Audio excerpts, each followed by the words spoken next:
سلام، من پویام، به کانال من خوش اومدید. امروز داریم میریم یکی از فروشگاه خفن تورنتو ببینیم چه محصولایی واسه گیمرها داره.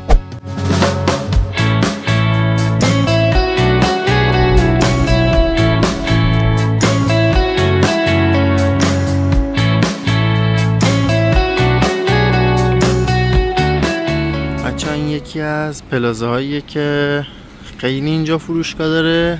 اینم از بست بای. بریم ببینیم این شعبه بست بای چیا داره. اینا که بخشای سینما خانگی و گوشی و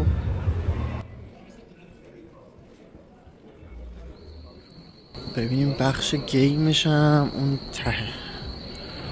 اینم که سیستم های مختلف رو اینجا چیدن، میتونیم بریم امتحان بکنیم. این کیس هایی که از قبل خود کمپانی ها معمولا میبندن، خب قیمتش یکم بالاست نسبت به کانفیگی که داره، ولی خب خیلی خوشگل و ذره تمیزتره. یه چیزی که جدیدن، یه دیوایسی که جدیدن خیلی زیاد شده و همه برندها زدن، این کنسول دستیه که هم MSI داره، هم لنوو داره، هم ایسوس داره و خوبیشون اینه که هم تاچن، همین که ویندوزن. بکنید ویندوزه، این همه کارهایی که میتونید با ویندوز بکنید و با این هم میتونید بکنید.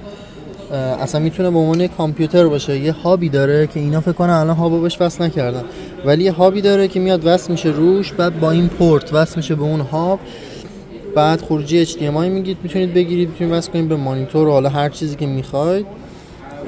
من مال ایسوسش رو تست کردم، اکثر بازی‌های جدید رو با کیفیت قابل قبولی اجرا میکنه. صفحه‌شون هم اکثرا 1080، چون توی این سایز دیگه بیشتر از 1080 تقریبا تفاوتی حس می‌کنیم با 2K یا حتی 4K. صفحه‌ش اگه زده باشه اینجا چند اینچه که نزده، من بعداً یه دونه ویدیو مخصوص این کنسول دستی براتون درست میکنم.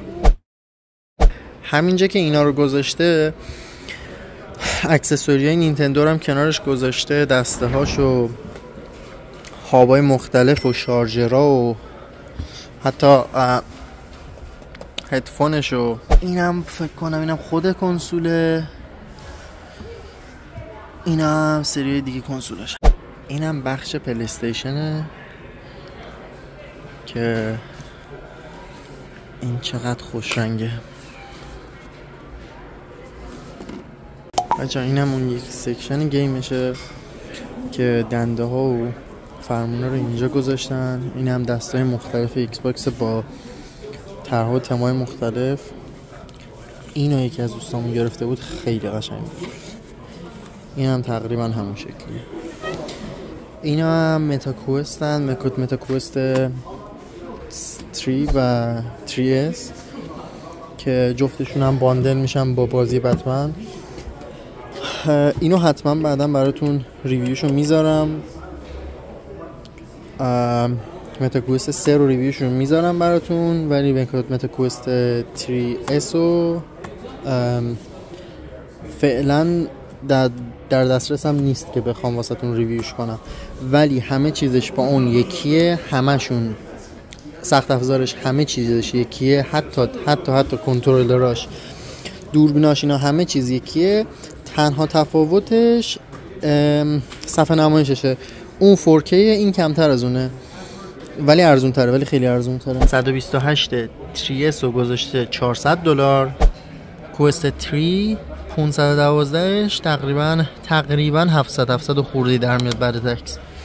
بچه اینم اکسسوری ایکس باکس و پلی استیشنی که حالا بستنش کم قیمتاشون بالاست دیگه، بستن دستای ایکس باکس. و اینم فرمون لاجیتک، نمیدونم چه مدلی، اگه نوشته باشه مدلشو خیلی خوب میشه. این G923 که شیفتراش این پشته. بعد اینم که من زدم الان دموش استارت شد، این خودش داره. من نمیتونم، حالا من میتونم بچرخونمش ولی من نمیتونم اونو کنترل کنم، ولی خب خودش یه تستی میکنه، صرفا این که اون ریاکشنی که خود فرمون بهتون میده چه شکلیه.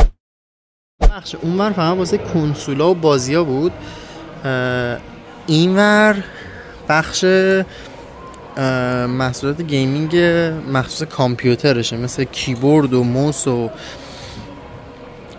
میکروفون و دیگه چی داره، بقیه‌اش هم اونوره. اینجا هدست های ریزره، بلک شارک V2 Pro.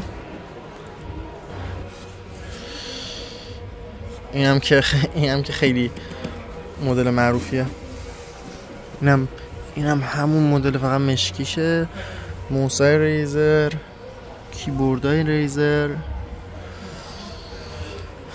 اینجا موسا رو همه رو چیده که بخواید تست کنید. این برای دوتا پلیرها عالیه، یعنی این موس واقعا خوراک اونایی که دوتا بازی میکنن، دیگه لازم نیست اصلا از کیبورد استفاده کنید.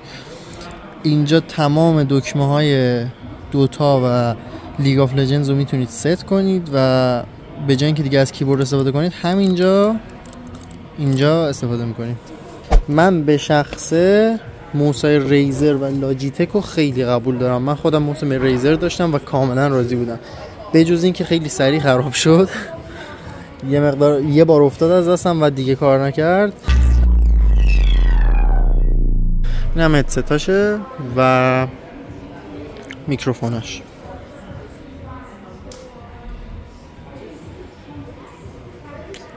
اینا هم قابل تستن، نمیدونم صداش میاد یا نه، ولی صدای بازی هم گذاشتن که قشنگ بتونید درک کنید که آیا مناسبشه یا نه. بچه یه بخش خیلی کوچولو هم واسه ایسوس داره، من نمیدونم چرا انقدر کوچولوه. کلا چند تا دونه چیز داره، ولی عاشق این صدام، خیلی بامزه است این کیبورد.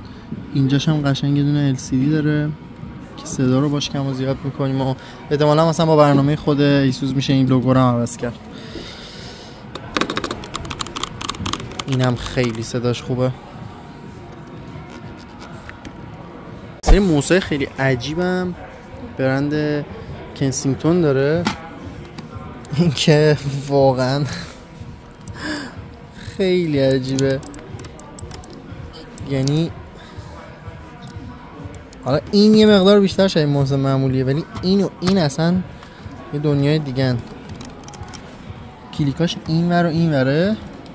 اینم که صرفا جای دسته، یعنی هیچ کار خاصی نمیکنه، ولی این همون اسکرولر موسه. احتمالاً جوری که باید دست باشه اینجوریه. خیلی به نظرم کاربردی نیست. بچه بخش گیم این فروشگاه خیلی کوچولوه، ولی من حتما یه فروشگاه دیگه شون هم میرم که خیلی بزرگتر از اینه. اینجا خیلی کم داره، تنوع جنساشون خیلی کمه، ولی آنلاین همه رو میشه توی وبسایتشون سفارش داد و پست میکنم براتون. خب من سعی کردم توی این ویدیو اکثر چیزایی که بست بای راجبه، اکثر محصولات گیمینگی که بست بای داشت رو بهتون نشون بدم. قطعا نتونستم راجبه خیلیشون صحبت بکنم، چون صرفا میخواستم فقط نشون بدم که چی داره. اگه بخوام من هدست های ریزر رو فقط بخوام بررسی بکنم، هر کدومش، هر جنسش بخوام درست بررسی کنم، هر کدوم از محصولاتش یه ویدیو میبره. یه مثلا یه خلاصه خیلی کوتاه راجع به تمام هدست های ریزر بدم، باز میتونم یه ویدیو راجع به اون بسازم. برای همین نتونستم خیلی دیتیل زیادی و جزئیات زیادی راجع به این محصولی که امروز نشونتون دادم بدم. فقط نشون دادم بهتون که بدونید چیا داره. هر محصولی که دوست داشتید حتما واسه من کامنت کنید، حتما بهم بگید، من ویدیوشو میسازم. و مرسی که تا اینجای ویدیو رو دیدید و تا ویدیوی دیگه، خدا نگهدار.